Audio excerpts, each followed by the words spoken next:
अच्छा, एक बात जो आपने एक जुमले में कह दी, मैं चाहता हूं उस पर भी आप थोड़ी सी रोशनी डालें, क्योंकि ये भी हमारे मुआशरे के जो रवैये हैं उनकी अक्कासी से होती है।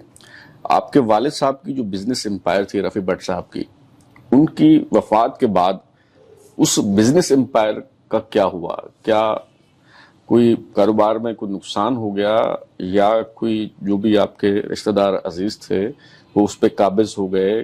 क्या हुआ क्या एक्चुअली हुआ ये, गाजी साहब अपने इस तरह देखना है कि वो at the time of Rafi Bhatt's death, which was Pakistan बनने के 1 साल बाद, 2-3 चीजें इकट्ठी हुई। एक तो उनका जो एम्पायर था, it was a huge empire created, and और इंटरनेशनली थे, अमेरिका में भी अपना ऑफिस खोला हुआ था उन्होंने, ह्यूज एम्पायर जिसमें इंडस्ट्रीज आती हैं, बैंक आता है और बिजनेसेस आते हैं। And he had his two brothers were his partners. Rafi Bhatt बड़े थे, उनके 2 भाई छोटे थे, 5-5 साल छोटे थे। ऑब्वियसली रफी भट्ट ग्रो करता रहा तो उन्होंने अपने भाइयों को भी अपने पार्टनरशिप पे रखा। बिल्कुल। तो भाई 2 पार्टनर थे उनके। फिर बैंकिंग एंड अदर जो बड़े एम्पायर्स की बारीकी होती हैं वो थी।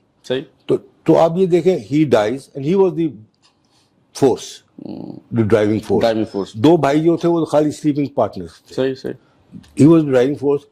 ये भाइयों के भी झगड़े शुरू हो गए मेरी वालदा के साथ, और वो जो बैंक्स एंड बाकी जो एम्पायर की डिटेल्स एंड वो होती हैं छोटी, वो भी आ गई।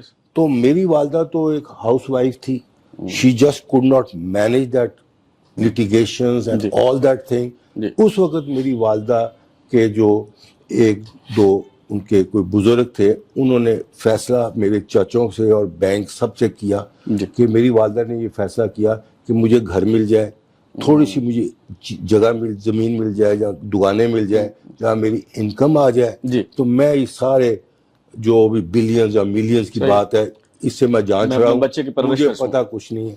तो मेरी वालदा ने in the middle after his death को 2-3 सालों के अंदर she made settlement with her brother-in-laws and the banks or whatever it was। तो मेरी वालदा ने सारा कुछ छोड़ के तो एक 6-8 कनाल का घर जिसमें रफी भट्ट रहता था, और 1-2 चीजें और जो उनकी लैंडेड प्रॉपर्टीज थी, उन्होंने उस पर सेटल करके तो she let the entire empire go. और फिर उन्होंने हमारी परवरिश की इन अ मिडिल क्लास वे। और फिर जो मेरे चाचा थे, उनसे भी हैंडल कुछ नहीं हुआ।